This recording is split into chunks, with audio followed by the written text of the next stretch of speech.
तो भाई John Cena का रिटायरमेंट टूर हो चुका है स्टार्ट।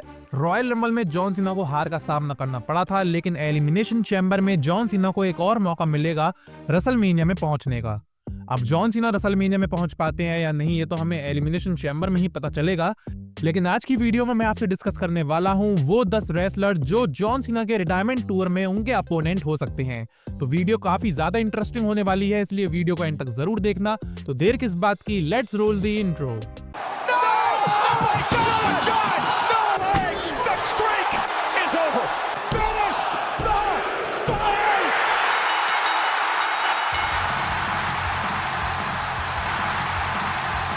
तो मेरी लिस्ट के नंबर 10 पे आते हैं डोमिनिक मिस्टीरियो। तो यार डोमिनिक को मैंने इसलिए इस लिस्ट में रखा है क्योंकि WWE को जिस भी सुपरस्टार को एज अ फेस दिखाना होता है वो उसके सामने डोमिनिक मिस्टीरियो को खड़ा कर देती है, और पब्लिक इतना ज्यादा हेट करती है डोमिनिक को कि अगर डोमिनिक के सामने कोई हील कैरेक्टर वाला रेसलर भी खड़ा हो तो वो भी हम लोगों को फेस लगने लगता है। और डोमिनिक की स्टोरी लाइन आजकल कुछ चल भी ऐसे ही रही है, जैसे कि हमने देखा कि एजे स्टाइल ने रिटर्न करा रॉ पर, तो उनके सामने भी डोमिनिक मिस्टीरियो को खड़ा कर दिया गया। तो मुझे ऐसा लगता है कि रेसलमेनिया के बाद या उससे पहले जॉन सीना अगर रॉ पर आते हैं तो उनके सामने डोमिनिक मिस्टीरियो जरूर खड़े हो सकते हैं।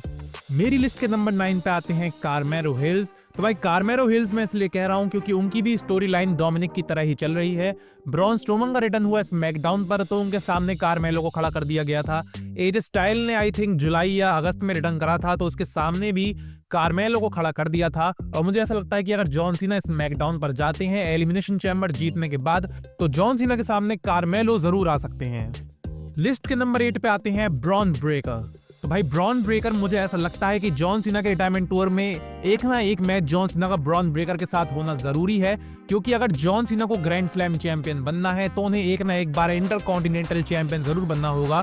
और अगर जॉन सीना को इंटरकॉन्टिनेंटल चैंपियन बनना है तो उन्हें इस समय के इंटरकॉन्टिनेंटल चैंपियन यानी कि ब्रॉन ब्रेकर को हराना ही पड़ेगा। और मेरे हिसाब से जॉन सीना और ब्रॉन ब्रेकर का मैच काफी ज्यादा बढ़िया हो सकता है। इन लोगों का फेस ऑफ एनएक्सटी में हो चुका है, लेकिन वो मैच नहीं था, एक सेगमेंट था। तो मुझे ऐसा लगता है कि जॉन सीना के रिटायरमेंट टूर में उनका एक ना एक मैच ब्रॉन ब्रेकर के साथ तो होना ही चाहिए। तो मेरी लिस्ट के नंबर 7 पे आते हैं the phenomenal one AJ Styles. तो जब भी जॉन सीना के राइवल्स की बात होती है तब एजे स्टाइल्स का नाम जरूर आता है। आप लोगों को याद होगा 2017-18 में कितनी बेहतरीन राइवलरी हमें दी थी जॉन सीना और एजे स्टाइल्स ने। तो मुझे ऐसा लगता है कि जॉन सीना के रिटायरमेंट टूर में हमें एक बार one last time AJ Styles versus John Cena के बीच मैच देखने को मिल सकता है।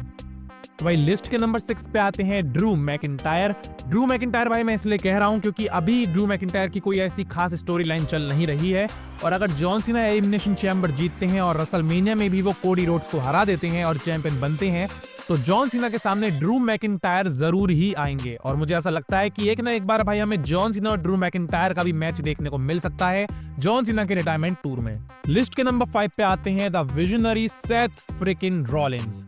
तो सेथ रॉलिंस और जॉन सीना का भाई क्या हिस्ट्री रही है ये हम सबको पता है। हमने देखा था 2015 का समर स्लैम जहां सेथ रॉलिंस ने हराया था जॉन सीना को और डबल टाइटल लेकर डबल चैंपियन बने थे, और उसके बाद जॉन सीना ने नाइट ऑफ चैंपियंस में हराया था सेथ रॉलिंस को और अपनी यूनाइटेड स्टेट चैंपियनशिप वापस ली थी। तो भाई सेथ रॉलिंस और जॉन सीना की हिस्ट्री भी बहुत ज्यादा खतरनाक रही है, तो हो सकता है कि हमें Seth Rollins versus John Cena का एक मैच देखने को मिल जाए जॉन सीना के रिटायरमेंट टूर में। लिस्ट के नंबर 4 पे आते हैं the cult of personality the best in the world CM Punk.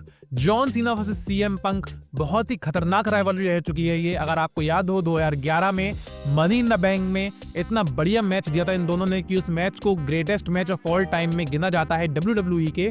तो भाई सीएम पंक और जॉन सीना बहुत ही खतरनाक राइवल्स हैं, दोनों लेजेंड्स हो चुके हैं। तो मेरे हिसाब से John Cena versus CM Punk John Cena के रिटायरमेंट टूर में वन लास्ट टाइम तो भाई बनता ही है। मेरी लिस्ट के नंबर 3 पे आते हैं the tribal chief the head of the table Roman Reigns. अगर भाई जॉन सीना एलिमिनेशन चैम्बर जीतकर रेसलमेनिया जीतते हैं तो रोमन रेंस उनके सामने आ सकते हैं, क्योंकि जॉन सीना उस समय होंगे अनडिस्प्यूटेड चैंपियन।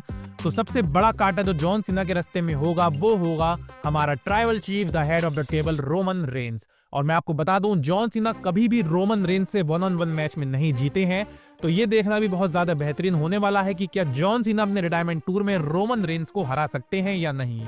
तो मेरी लिस्ट के नंबर 2 पे आते हैं the people's champ Brahma Bull Dwayne Johnson the Rock. John Cena की जब भी बेस्ट राइवलरी की बात होगी तो उसमें द रॉक का नाम भाई गिना जाएगा।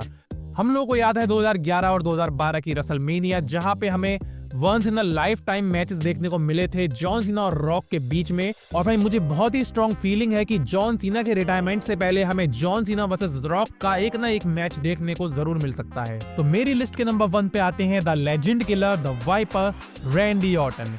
जॉन सीना का बेस्ट ड्राइवर अगर मैं किसी को मानता हूं तो वो है रैंडी ऑर्टन। हमने देखा है 2007, 8, 9, 10 जॉन सीना के साथ रैंडी ऑर्टन की क्या राइवलरी रही है।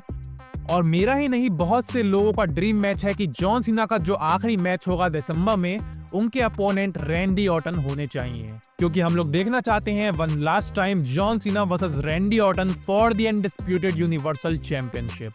तो भाई आपको मेरी लिस्ट कैसी लगी हमें कमेंट्स में जरूर बताना। और अगर कोई रेसलर्स में छूट गया हो जो कि आपके हिसाब से जॉन सीना के साथ मैच डिजर्व करता है, तो वो भी हमें आप कमेंट्स में जरूर बताना। और अगर आपको ये वीडियो अच्छी लगी हो तो वीडियो को लाइक और चैनल को सब्सक्राइब जरूर कर देना। आप मुझे इंस्टा पे भी फॉलो कर सकते हैं, जिसकी लिंक मैंने डिस्क्रिप्शन में दे रखी है।